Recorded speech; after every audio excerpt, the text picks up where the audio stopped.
Agradecer em especial a nossa amiga Marla, que deu toda a atenção pra gente, todas as orientações pra gente, e dizer a todos vocês que vieram desde o início e que ficaram com a gente até agora, muitíssimo obrigado. Com certeza a sua presença, a presença de todos vocês, para nós, da Banda Madre, simplesmente foi um prazer, foi um presente.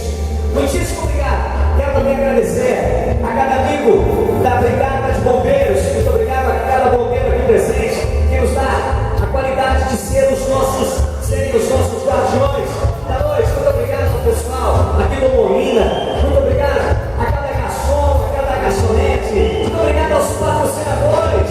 Muito obrigado a cada convidada que aqui esteve com a gente até neste momento. Olha só, com certeza, se a gente não se vê mais agora em novembro ou dezembro, neste finzinho de 2014, que você possa ter um excelentíssimo Natal, junto à sua família, junto ao seu pai, à sua mãe, aos seus filhos, aos namorados, namoradas, que você possa ter uma virada para 2015 repletamente cheia de paz, saúde, prosperidade, harmonia e tudo mais que o nosso Senhor Deus promete para nós, como aqui, herdeiros do seu tesouro. Levanta a mão direita, dá um tchau pra gente aí. Muitíssimo obrigado.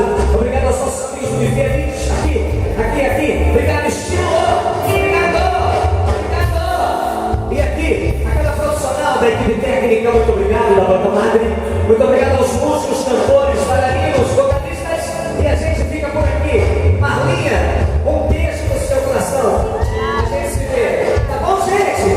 Obrigado, MDT. Produções Artísticas Secov, Londrina orgulhosamente apresentou.